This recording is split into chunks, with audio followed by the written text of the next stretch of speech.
Hi everyone, welcome to Behind the Numbers. I'm Dave Bookbinder, best-selling author and Senior Director of Valuation Services at CFGI, where I help my clients figure out what their most important assets are worth. This is the program where we dig deeper to understand what really matters most in business. And if you'd like to connect with me and reach out after the show, you can find me on LinkedIn, Facebook, and Twitter. Today we're going to be talking about where construction projects can go wrong and what maybe we can do to prevent that from happening. With my guest today, Jeff Kozek, who's principal at Resolution Management Consultants. Jeff, welcome to Behind the Numbers. Thank you, glad to be here. Great. Let's start off by helping you to explain to the audience who you are and what your firm does, and then we'll jump in. Okay. Lifelong resident of South Jersey. I actually got started in my line of business when I was in college. I attended Drexel University on a cooperative education program. And my first co-op was a firm that dealt with, in the early stages of critical path method scheduling, which is very important in construction, as well as construction management services. And the ironic thing is that where I parked, it's the building right across from the parking lot, and I probably parked there every day back in the early 70s going into that building. I don't think this studio, or this building that studio's in was there. I actually worked 4 6-month periods dealing with scheduling of work of all different types of projects, and I got the opportunity to work overseas in Tehran, Iran, the last 6 months. Of course, that was pre-Ayatollah, so it was a very good experience. I then continued on to law school, and while I was in law school, I got a part-time job with a firm who dealt with the same type of work, including construction claims, because the industry started to take a change in the mid to late 70s. And contractors were looking to pursue additional compensation for things that they thought had gone wrong and they were entitled to. So really the construction claims industry began or started to evolve in the late 70s. And so I got involved in that. After law school, I continued on with that firm on a full-time basis, went to another firm doing the same type of services, and then in 1993, I was one of the founders of Resolution Management Consultants, and we're still going strong 26 years later. Great, and I don't know if you know this, but I'm also a Drexel alum, got my MBA there from Drexel as well. Oh, okay. So yeah, so your objective is to minimize construction-related problems. Yeah, there's twofold. One is to either eliminate or avoid problems or try to minimize them or mitigate them, and that is part of one facet of our services. And that's what I'll call, for summary purposes, project management support services. And there's a whole menu of services you can offer, and it can start way before the job is even begun, and it can continue through project closeout. So the types of services we may get involved in are, and it depends on the type of client, and let's say there's an owner who's a one-time builder, first-time builder, they don't have much experience. Well, there's all different types of what are called project delivery systems of how you do the work, and that relates to risk apportionment. Do you want to keep the risk? Do you want to pass on the risk? And of course, if you pass on the risk, the price is probably going to be higher because somebody has to absorb that risk. So there's things there in that aspect that we can help a client think about. We also get involved, as I mentioned, critical path method or CPM scheduling. We can work with a client who's a contractor who has to provide a schedule. The schedule is very important. The schedule is a roadmap of how the work is going to be done and how it's going to be done within the contractual timeframes. So that's done at the beginning of the job, and it's called the baseline schedule. So we can help prepare that. Typically on a job, there's periodic updates of that schedule. They status the schedule to find out, is the job on schedule, behind schedule, ahead of schedule? And these updates are done typically monthly, and we can help prepare them. On the other side of the coin, we may be working for an owner, and we receive the schedules from the contractor, and we review them to see if it's in compliance with the scheduling specification, and then the updates, whether they're complying with things and whether there's problems that need to be addressed. Because the last thing you want to do, which often happens, and where we get into the other aspect, the claim side, is the parties don't do anything till near the end of the project. So you mentioned you serve developers, contractors. You also work with attorneys as well? Yeah. We work with every project participant you can think of. It can be owners from public owners from local government up to the federal government. It can be private owners, it can be developers, design professionals, construction managers, general contractors, subcontractors. Could be sureties, could be insurance companies, It could be financial institutions, really anybody who has a role in the process, and we can help. So we also work in any type of industry you can imagine. It can be horizontal construction like commercial, it can be vertical construction like commercial, or horizontal construction like transportation. So other industries may be marine, governmental, courthouses, detention facilities, schools, hospitality, hotels, casinos. Every type of project has certain, whatever the technology is, whatever the terminology is, and if you're ever working with government contracts, they speak in acronyms and you have to learn a whole new language to understand that. But that may be different, but the process of construction and how it's proceeds through is the same, and they all have similar problems. It's a good segue, because I want to get into that now. So, given the different constituents that you serve and the different industries in which you have experience, where do construction projects go wrong? What are some of the stories that you may be able to share? Remembering that it's only a 30-minute show. Yeah.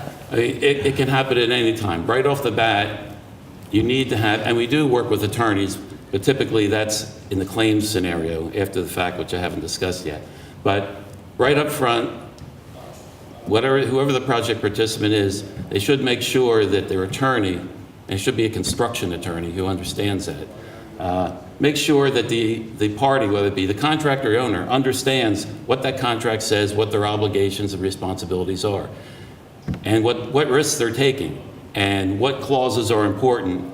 And you could lose everything by not providing proper notice in accordance with the contract. So it's very important right up front, and sometimes that's what's lost, because someone doesn't look, and until they have a problem, then they go, oh, what does my contract say?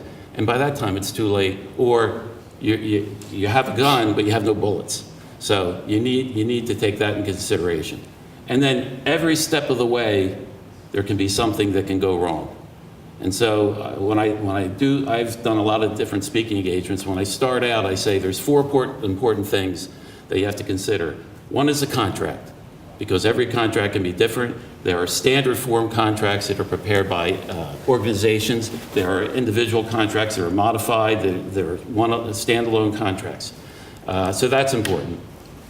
The law is important, because how one jurisdiction handles an issue may not be the same as another, because hardly anything ever goes. All these courts have to listen to what the Supreme Court of the United States says, okay? But I think the only case that I can recall that's ever talked about is a 1918 case called Spearn versus U.S. and dealing with construction. So those cases never get up there. So if you're working in, whether it be in Pennsylvania or Maryland or New Jersey, or dealing with the federal government, they may handle the same issue differently in terms of what case precedent is. So that's, again, where the attorney can come in handy and address that. The other area is the facts. And the problem is, sometimes people don't like to write things down. And when you have people on site, maybe your superintendent is great in terms of knowing how to build the job. But the last thing they want to do is take time documenting things. And a lot of the parties don't understand the importance of documentation, because nothing is better after the fact when you're in a claim than knowing that you have contemporaneous documentation.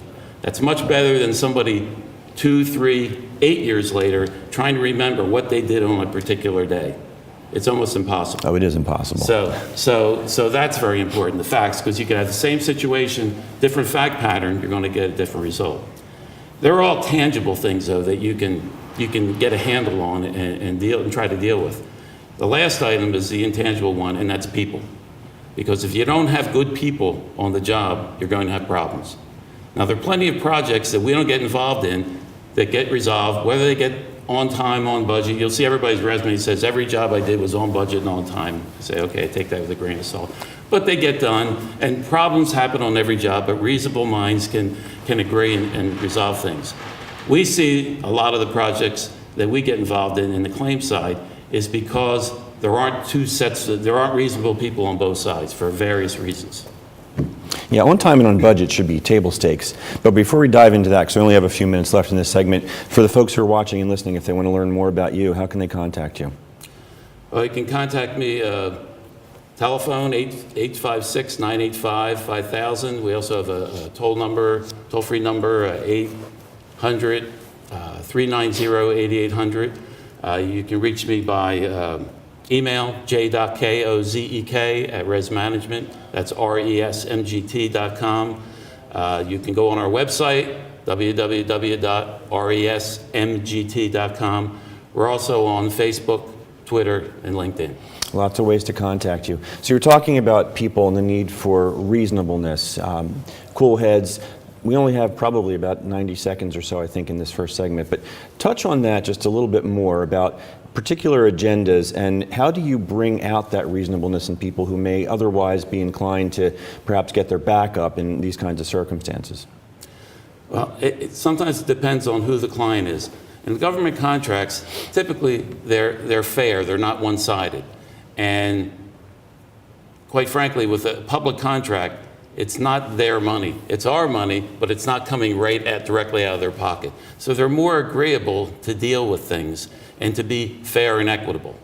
That doesn't mean they don't come out with decisions that are not, but you're dealing with that type of person who has no skin in the game. There are other parties that might be, for instance, I'll make up a hypothetical. You might have a contractor who has a project manager whose bonus is dependent on the profitability of that job, and he needs to recover this money on the claim to get a nice bonus.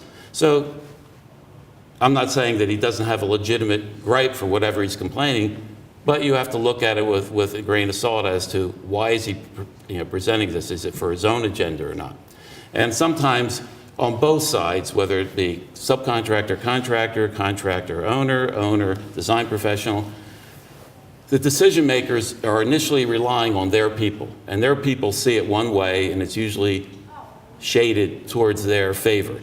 And many times, the business deciders, the owner and the head of the contracting firm, find out whether we get involved or the attorney gets involved that their case isn't quite as good as they thought it was. And so therefore, they have to lower their expectations. And that's very tough because they've already decided, some of them, what I'm going to do with that money when I recover it. And one of the first things we always look at is says, your claim is $5 million. And we're looking at what you're claiming as damages. And even if you're right from a liability standpoint, that claim's not worth more than $2.5 million. So that's where we're going to start from. So that's a tough thing to take because you've been told by your people. And then trying to get those people to understand why it's not what they think it is, you have to win them over. Right. We're going to have to take a quick break here, so don't go anywhere, Jeff. You don't go anywhere either. We'll be right back on Behind the Numbers after this quick commercial break.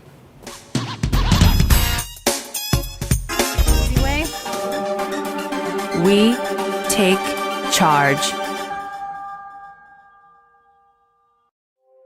Add us on social media to watch bloopers, behind-the-scenes footage, previews, and more.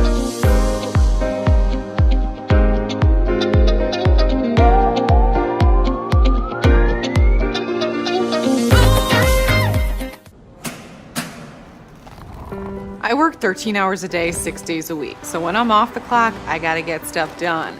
So when I need a snack, I need something healthy, tasty, and easy to eat. Like wonderful pistachios without the shells. They're protein-powered, delicious, and great on the go. And that's perfect for me. Thanks, Liz. A woman without a lot of time. Whether you're a gourmet cook or just want to eat like one, visit Rostelli Market Fresh, your home for the freshest, locally sourced ingredients to please everyone who loves great food. Our organic meats, quality seafood, and free-range poultry are cut fresh to order. Chefs create culinary-inspired prep foods made fresh every day, which pair nicely with our vast selection of fine wines and spirits. Choose from handmade pastas, artisan cheeses, organic produce, and grocery items, all from the finest purveyors. Rostelli Market Fresh, from our family to yours. RVN TV is a platform for people of any industry to share their story. Over 285,000 viewers are tuning in to RVN TV shows monthly. We guarantee a great experience that you'll be sharing with everyone you know while increasing your personal and company's brand awareness. But Hi, everyone. Welcome back to Behind the Numbers. I'm Dave Bookbinder, and today we're talking about what can go wrong in a construction project, how to prevent it, and how to resolve it if it does, with Jeff Kozek. So, Jeff, we covered a lot of territory in the first segment, so I want to cover even more in the second segment if we can. Let's start with the bid process. And when we were talking at the break, you had mentioned something about the idea that it's the lowest responsible party. And in my world, and frankly in a lot of other service worlds, whether it's a painter or an auto mechanic, the lowest bid doesn't usually represent the best quality. Talk about the bid process in your space. Okay. I mentioned about project delivery systems, and the traditional method is design, bid, build. And that method is the design is basically complete. Bids go out, it's a competitive bid process to the lowest and most responsible bidder. So as long as the bidder has doesn't have a lot of muddy the waters in his background and so on, if he comes out with the lowest bid, and typically this happens on public contracts because you're looking for the lowest price to benefit the taxpayers, you're going to take that contractor. And as long as he meets those requirements, he has the lowest bid, he will get the work. Now, sometimes contractors want to get bigger jobs than they've handled, and they'll bite off more than they can chew. And we've dealt some claims with that it's really a job that's too big for them to handle from an administrative management standpoint. They can do the work. Yeah. Okay? It's the same thing if you're dealing with a handyman around the house. They can do the work. Trying to get them to come back to finish the last detail or those types of things is the difficulty. Yeah, I think that resonates with everybody. Yeah. And so when you're dealing with a bigger contract, they may not be able to handle it. But that's on a lump sum fixed price basis. So a contractor is almost like a gambler. He can make a lot of money, he can lose a lot of money. And if he's got a low bid, and there's different reasons, if the economy's bad, you might want to just take the job at cost because you want to keep your key people involved, you want to keep the doors open. And then you're looking for contract modifications or change orders for additional work and so on. And some contractors have that reputation. Most don't, but some do. So that's one aspect. Another problem with that is you have a design professional, whether it be an architect or an engineer, who's designed the project, who has a contract with the owner. The owner has a separate contract with the general contractor, and the general contractor has subcontractors under that. So the owner has two different sets of contracts. So if there's an argument that the plans and specifications are defective, contractor has to go after typically the owner, because that's who the contract's with. Then the owner has the dilemma, well, I hired the design professional, do I have to bring in the design professional? And then there's the finger pointing starts as to, it was defective plans and specs. No, it wasn't, it was defective construction. So the owner gets caught in that dilemma. So 30, 40 years ago, maybe less than that, someone came up with the idea is why don't we combine the contractor and the design professional together into one contract? And you came out with Designbuild. And so therefore, the owner is alleviated of the problem. If there's an argument about the design or construction, they're on the same team so they can point the fingers at each other, and the owner says, I'm free of that. However, with every advance or advantage, there's a disadvantage. And what we see in the claims side is the disadvantage is that the owner has to provide some bit of information to the design professional and the contractor in order to do that. And that's called a performance specification, as opposed to something very detailed in your traditional design bid build, which is a prescriptive specification. By way of example, if I say, Dave, I want you to build me a car that does 0 to 60 in 2.5 seconds, and the car must be red. That's all you have to meet, and you can put whatever size engine, whatever size, whatever you want to build that car, and it can look like whatever it does, as long as it meets those requirements. Okay? In a prescriptive specification, you're giving every not-you-know-what detail in that specification. A contractor is just supposed to follow the rules, just like you get something to put together, and as long as the instructions aren't from some foreign country and they spell everything right, you can follow it and put it together. So these are called typically bridging documents that the owner provides some small percentage of information, design information, and then the design builder takes that and puts together what he believes the owner wants, and many times we see the owner goes, that's not what I want. And so there's a dispute there that's created because of this design build aspect. So there's always trade-offs. Then there's other possibility, there's other things where it says, you know what, another way we can do things better is because the contractor who's going to build this finds that, hey, there's certain things that are not constructible the way you designed it. So the idea is let the contractor be involved early on with the designer so they can help and come up with a better project. So that's another method in order to get all the parties involved. And now they're going further with integrated project design, so on, where all the parties work together as a team. And in theory, that's great, and it has worked. But again, it's just like the partnering concept in construction, that everybody's friendly and they sing Kumbaya, but as soon as somebody tries to reach into the other person's pocket for their wallet, all of a sudden you get back to divisiveness. So let's talk a little bit about what happens when things go wrong. Your company name is Resolution Management Consultants. Let's talk about the resolution process. Does it always wind up in a litigation scenario? No, it doesn't. And if you're in a claim situation, and typically where we get involved, the big dollar claims deal with two aspects, delay or disruption. Okay. Time is money, and that's delay. Because if the job gets extended beyond the period of time and the contractor doesn't get any compensation for additional work or so on, there's all kinds of extra costs, extended general conditions, escalation costs, and so on, that the contractor is not being compensated for. And disruption's another area where there can be, the contractor may complete the job in the original time period or maybe extend a little bit, but he does so in a much more inefficient manner.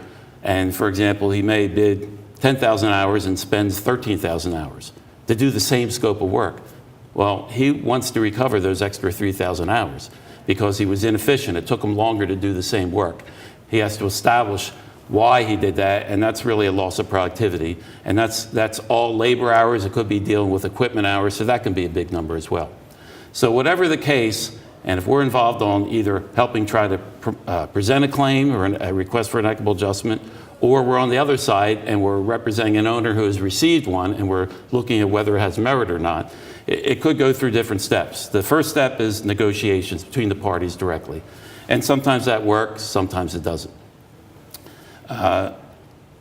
Typically, the contract will have some method of resolution, dispute resolution, and traditionally, if nothing's said, it's going to be litigation, and the parties may mention where, what jurisdiction, what venue they have to go into, or they may opt for arbitration, which is it's entirely different in that you select one, depending on the size of the claim, one or maybe three arbitrators, and there's different methods of selecting them, and they act as the judge or jury. And typically, if you go into court, okay, you could have a civil trial, you could have a jury, or you could have a judge, and I always look at that as you could have 12 people who have no interest in construction and don't really know what you're talking about when you get technical, or you have one person, a judge, who has no interest in clogging up his courtroom and doesn't really know what you're talking about. Judges hate construction cases. It's very paper intensive, takes a long time, and whatever the lawyers say, it'll take so many days to present my case, you probably can double that. Because lawyers like consultants like to talk. So the difference is, so what they've come up with in the last, again, it could be all 15 years, is a process of mediation for construction cases. And parties agree on an individual, an independent person, could be a retired judge, an attorney, and they come in and they know very little about the case. And it varies, but they may have each side write a 10 or 20 page paper on what the case is about. Now, this could be a job that went on for 3 years, so you're giving somebody 20 pages, it's like Cliff's Notes of what the job is. So he really doesn't understand all the details, and each one has their own side of what they're trying to promote. So then what happens is the parties get together, and you could have a couple people, you could have 20 people. I've been in both. And the mediator decides, am I going to let each side do a dog and pony slideshow to present to the other side? And he may do that, may not. And then once that's done, parties go off to different areas, and the mediator shuttles back and forth and tries to take, let's say if the contractor is looking for $5 million, the owner says he's not entitled to anything, he's trying to tell the contractor possibilities of what could happen, and his case really isn't worth $5 million, so he's trying to bring that number down. Then he goes and he talks with them and gets some points that he can come back to the owner and say, you really owe this guy some money, and try to get him up so they get to some happy medium. And Sometimes that works, sometimes it doesn't. Usually it's only 1 or 2 days. And they always say the best decision, if there's a reconciliation, the parties settle, that it's great if both sides are unhappy. That means the mediator did a good job. So that has come more into vogue, and even if you don't come to a decision in the mediation, it really promotes further discussions between the parties, and then you might have settlement. So whether it be negotiations or mediation, you're still in control. You can say yay or nay at any time. Once you get into arbitration is almost always mandatory. So once you get into arbitration or litigation, you've taken it, the control is outside of your hands. It's some third party who may or may not understand your case.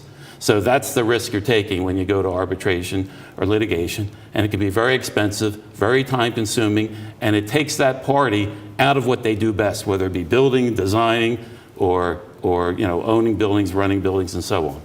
So that's the decision they have to make. Gotcha. We probably only have about 2 minutes or so to go in the program. So I want to ask you, in your experience, if there's any tips or pieces of advice that you might share to the people that you serve, whether it's the developers, the contractors, the attorneys, in the whole ecosystem, based on your years of experience. Yeah, I think it's the same. I've read things on negotiation, and it applies to when you're getting into a job. When you're negotiating with somebody, you want to try to understand from their side of the table where they're coming from, because everything's not black and white. So when you enter into a job, the owner wants a job that's done, it's a beautiful job, it's done on time and hopefully under budget. Okay, the design professional wants to have a good job, wants to have something in his portfolio to say I did that, doesn't want to have any litigation. The contractor wants to have a good job that they can use in their website and also wants to make money. So there are some similar interests, but there are some competing interests. So don't go into it being naive about things. And so it starts off with a good contract. It starts off with having the right people on the job who understand and can represent your interests, but understand the other side's position too. Because when we get into claims and we deal with people, typically we're dealing with the attorney, we say, here are all the issues. Some are definite winners for you. Some are definite losers. Give up them. And then the middle part are the gray area. And that could be 50-50 in your 60-40 or 70-30. The 70 could be in your favor, which you hope, or the 30%. And you say to them, look, we can make an argument, but it's probably not the strongest argument. So our job is to tell that client, whoever that may be, that I want to give you enough information so you can make a valid business decision on what you want to do. Yeah, are there any particular nuances? I know you mentioned that construction is generally construction across the different industries, but anything that you might be able to share in terms of the nuances within the different industries that you've worked in? And we've got to do that in like 30 seconds. I was just told we're running out of time. Well, again, public contracting is different than private construction, and there are some differences depending on what industry. And for instance, like if you're dealing with education with schools, you need to get that project done by September. And you're not going to get a time extension. You have to figure out how you're going to accelerate the buyback time, and that costs money. So that's an example where it might not apply, where they say, okay, the job can be later. I'd rather just have it later rather than spend more money and get it done by that time. Lots to think about, a lot of considerations. Unfortunately, we are out of time.